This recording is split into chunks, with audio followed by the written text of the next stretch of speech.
बिस्मिल्लाहिर्रहमानिर्रहीम। अस्सलामुअलैकुम। आप देख रहे हैं DDP एनालिटिका। आपको याद होगा कि मुख्तलिफ़ वक्तों पे मरीम नवाज़ वीडियोज़ की बात करती रही हैं, जहां वो ये कहती रही हैं कि जनाब हमारे पास बहुत सारी वीडियोज़ हैं। जज अरशद मलिक का वाक़या आपको याद होगा कि उसमें भी उस बेचारे को ब्लैकमेल किया गया वीडियो के ज़रिए, और ये इस काम की रस्म सबसे पहले PMLN यानी इन्हीं के लीडर और ख़ास तौर पे मरीम नवाज़ ने ये डाली, और उसके बाद आपने देखा कि ये खेल खूब चल निकला। अब एक और ख़बर और वीडियो सामने आई है जो मरीम नवाज़ से जिसका ताल्लुक़ है, और वही आदत वही काम जिससे कि आप कानून को भी वायलेट कर रहे हैं, अखलाक को भी आप कर रहे हैं, बदअखलाकी भी, और उसके अलावा एक जुर्म भी। वो ये कि मरियम जब नैब की कस्टडी में गई, नैब आपको पता है कि वो पूरी जामा तलाशी लेते हैं। उसके 2-3 रीज़न्स होते हैं। एक तो ये कि कोई अपने साथ वेपन छुपा के ना ले जाए, अंदर जाके किसी को कत्ल कर दे या ख़ुदकुशी कर ले, वो नैब की ज़िम्मेदारी बन गई। इसी तरह अगर वो कोई रिकॉर्डिंग डिवाइस, जिस तरह के आजकल कैमरे हैं, उनसे कोई तस्वीर ले या कोई साउंड बाइट रिकॉर्ड कर ले तो वो भी नैब के लिए प्रॉब्लम बन सकती है, या किसी भी अदारे के लिए जहाँ तहकीकात हो रही हैं, FIA हो। उसके साथ साथ ये भी है कि आप बाहर की दुनिया से अपना रब्ता रखते हैं, जबकि तहकीकात के लिए आपको जब कस्टडी में लिया जाता है तो मकसद यही होता है कि शख्स का जिसको कस्टडी में लिया गया है उसका रब्ता बाहर से मुकम्मल तौर पे ख़त्म हो जाए, और वो फिर इंडिपेंडेंटली सारे जवाबात दे। क्योंकि वैसे तो किसी को मारपीट करके तो नहीं उगलवाना होता, लेकिन ये है कि सवालात चूँकि मल्टीपल किस्म के होते हैं और जवाबात आपने उनको उन्हीं से कंपेयर करके तो असल जवाब आपने निकलवाना है उससे, तो वो नहीं चाहते कि उसको कोई बाहर से फीड करे, कोई झूठ बताए, कुछ और बताए, जिससे तहकीकात लंबी होती जाएं या तहकीकात ख़राब हो जाएं। लिहाजा वो उसके लिए सारी जामा तलाशी ली जाती है। अब यहाँ देखिए कि नैब की कस्टडी में जाने से पहले ढोंग ये रचाया कि मैं ख़ातून हूँ, लिहाजा मेरी जामा तलाशी ना ली जाए।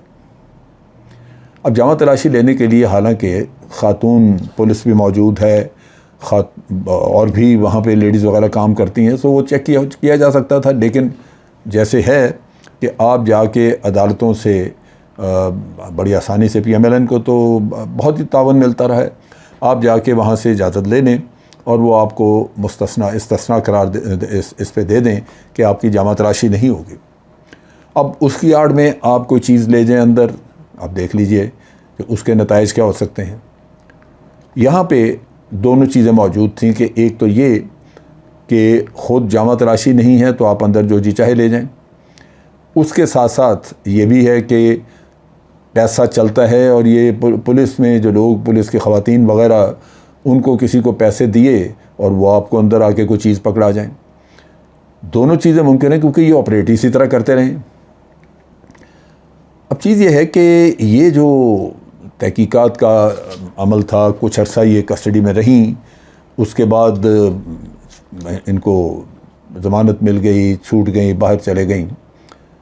अब बाहर जाके इन्होंने वही जो झूठ इनकी हड्डियों में रचा बसा है सबकी, वो बोलना शुरू किया। कहा जी मुझे तो बासी खाना 2 दिन का पुराना दिया जाता था, सोने नहीं दिया जाता था, मेरे अंदर शोर करते थे, खाना ज़मीन पे रख के देते थे।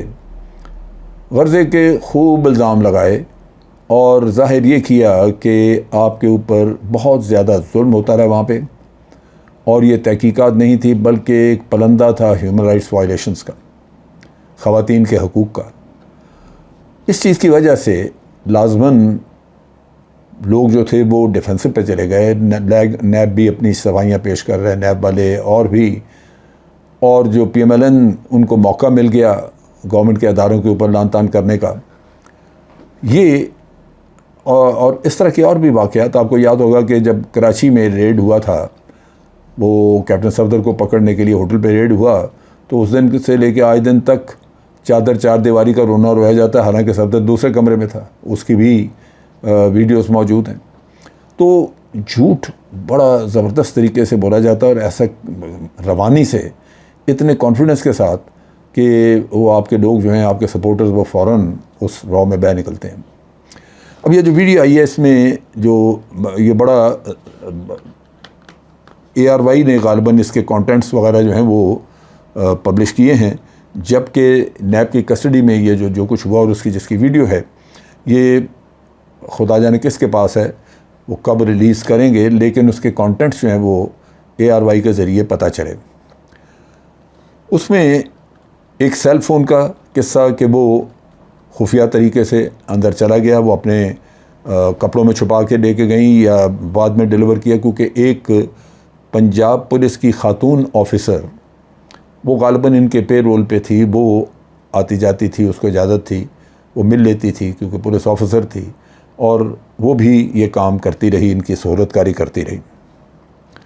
कस्टडी में होते हुए आपका बाहर अपने एजेंट से रब्ता टेलीफोन के ज़रिए, टेलीफोन आपके पास है, आप जिसको जी चाहें कॉल कर लें, अंदर के हालात बताएं और झूठ बोलने के लिए उनको मौका दें, बाहर वो नैब को बदनाम करें।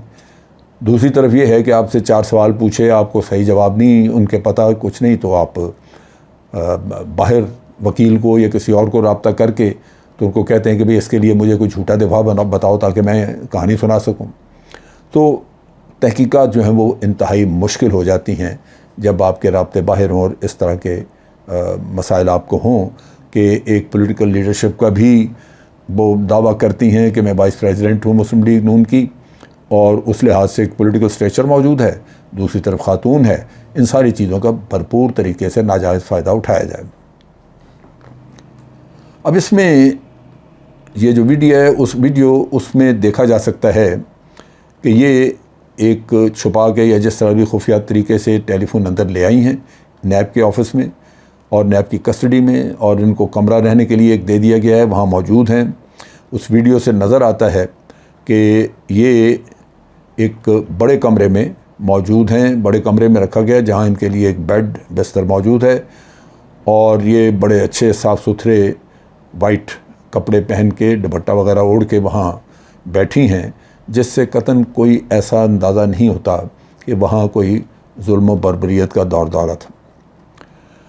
फिर वीडियो में ये भी नज़र आता है, जब ये टेलीफोन रिकवर किया तो उसका जो स्टोरी और सीन है वो नज़र आता है कि 4 बावर्दी ख़वातीन जो कि पुलिस की थीं और नैब के साथ काम करती हैं, वो अंदर जाती हैं और अंदर जाके उनको जैसे हदायत दी गई हैं कि आपने सर्च करनी है, वो सर्च वगैरह का काम करती हैं।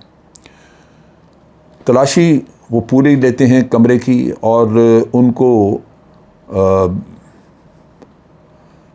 जैसे वो दाखिल होती हैं, तलाशी का अमल उसके बाद शुरू करती हैं, लेकिन जैसे वो दाखिल होती हैं और तलाशी जारी है तो उस असना में मरियम नवाज़ लगातार उनको गाली गलोच करती रहती हैं। मरियम ने यह टेलीफोन पहले ही अपने तकिए के अंदर छुपा दिया हुआ था, लिहाजा ये जो वुमेन पुलिस ऑफिशल्स थे ये काफ़ी देर टक्करें मारते रहे, क्योंकि तकिए में टेलीफोन डाल के तो वीडियो बताती है कि मरियम खुद उसके ऊपर बैठ गई और तकिया चूँकि नीचे है वो तलाशी नहीं हुई, बाकी सब जगह देखा गया, और फिर उन्होंने डिक्लेयर कर दिया कि जी अंदर कोई टेलीफोन नहीं है।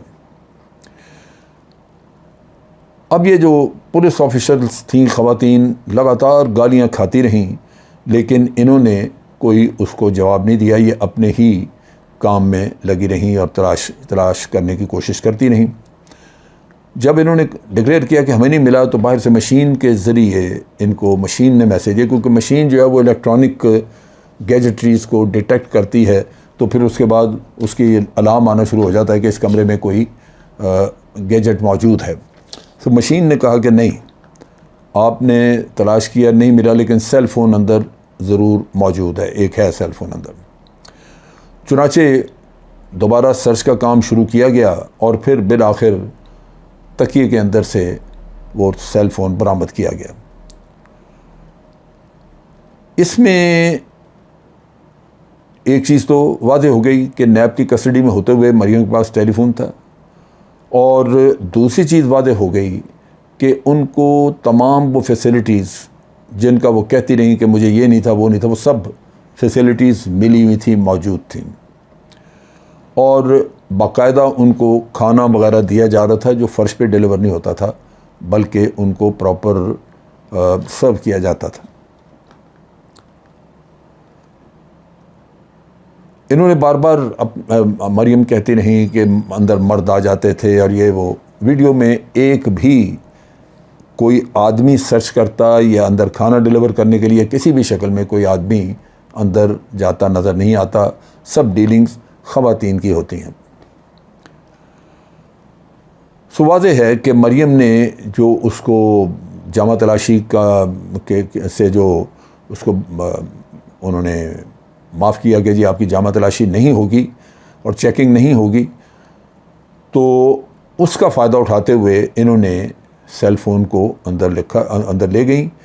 और तहकीकात से भी पता चला कि पंजाब पुलिस की, जैसे मैंने पहले कहा, एक ख़ातून ऑफिसर वो इनको मदद करती थी, वो भी अंदर आती जाती थी और उसके ज़रिए भी मुख्तलिफ़ पैगामात चीज़ें अंदर जाती रहीं। अब ये जितनी भी झूठी स्टेटमेंट्स वगैरह दी वो सारी वाज़ेह हैं। एक वीडियो ये जो जारी की जा रही है ये इतने चीज़ के बारे में है, मुझे अंदाज़ा नहीं कि वीडियो और भी होंगी, मेरा ख़्याल है कि और भी होंगी। मैंने मरियम को बाज़ दफ़ा कहते हुए सुना है बाज़ वीडियोज़ में कि बहुत सारे लोगों की वीडियोज़ हमारे पास हैं जो हम वक्त आने पे रिलीज़ करेंगे, यानी उन लोगों को ब्लैकमेल करेंगे। मैं कहूँगा कि इंसान को इखलाक के दायरे में रहना चाहिए, बुरे वक्त से डरना चाहिए। लोगों की जासूसी, लोगों की प्राइवेट ज़िंदगी में घुस के तो ये काम करना ये मुनासिब नहीं। नतीजा ये कि ये हो सकता है आपको ख़ुद ये भुगतना पड़ जाए, तो ये बड़ी काबिल अफसोस चीज़ है। बार सूरत मैंने ये जो कुछ देखा उससे मुझे अंदाज़ा यही है कि शायद बहुत कुछ और भी बाद में निकल आए और वो वीडियोस की शक्ल में आवाम को देखने को मिले। आज के लिए इतना ही। अफ़वाज पाकिस्तान जिंदाबाद, पाकिस्तान पाइंदाबाद।